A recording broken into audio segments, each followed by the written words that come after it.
Clay, people can get into the technicalities of this, whether or not it's we don't know why this person did it. We don't have the person in custody. That's the single most important thing. They're saying it's not being investigated as an act of terror yet. That can change. I think it is likely to change.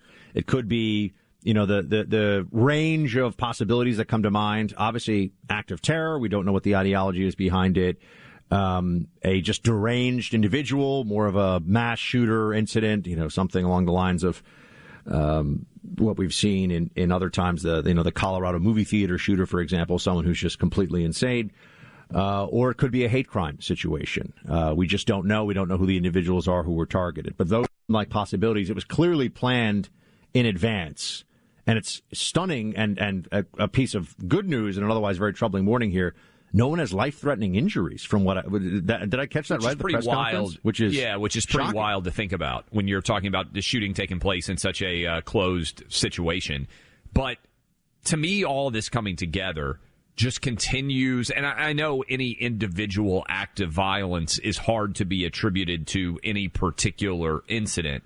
But this is, to me, Buck, just symptomatic of larger issues of violent crime that are surging across the country at the same time that inflation is hitting 8.5%, a 40-plus year high, that the border is poised to be open, and that on the East Coast they are trying to bring back masks. It's just everything that can go wrong since Joe Biden has become president feels like it's going wrong when you look at every situation, not only in the United States, but around the world.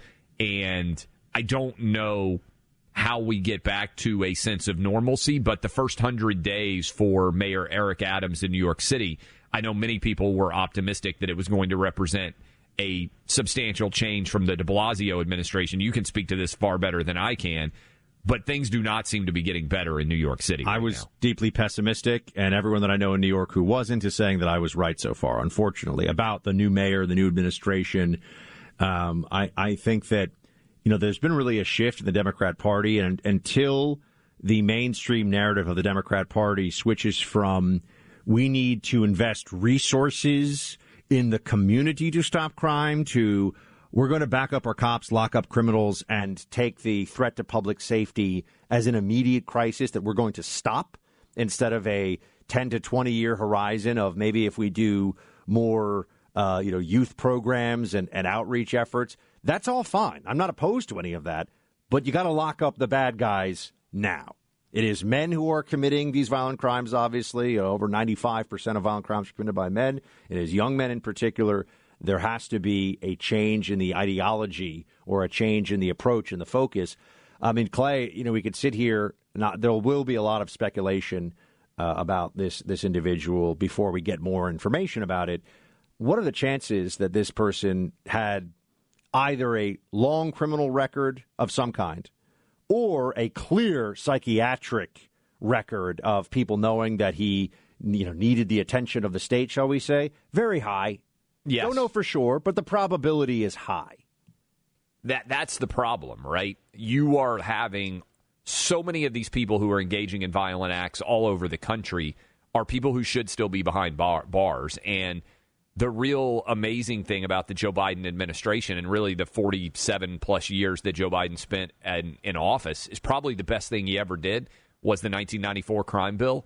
And he ran trying to pretend that he hadn't done it. That's honestly what we need, Buck. We need people back in jail. We need police back on the streets. We need district attorneys who are actually going to prosecute crimes. And until that happens, this lawlessness is going to continue to skyrocket. And by the way, it's not just shootings. The lawlessness is taking place. The amount of shoplifting that is going on is unprecedented all over the country. I was reading the data on shoplifting is through the roof everywhere. They're shutting down stores in San Francisco, for instance, because there's so much shoplifting, they can't make money in those stores. I mean, that's unheard of. The left believes this is just redistribution of wealth, by the way. That's what they think shoplifting is. That's really, if you go to the hard left, they believe that this is, making up for inequity in society.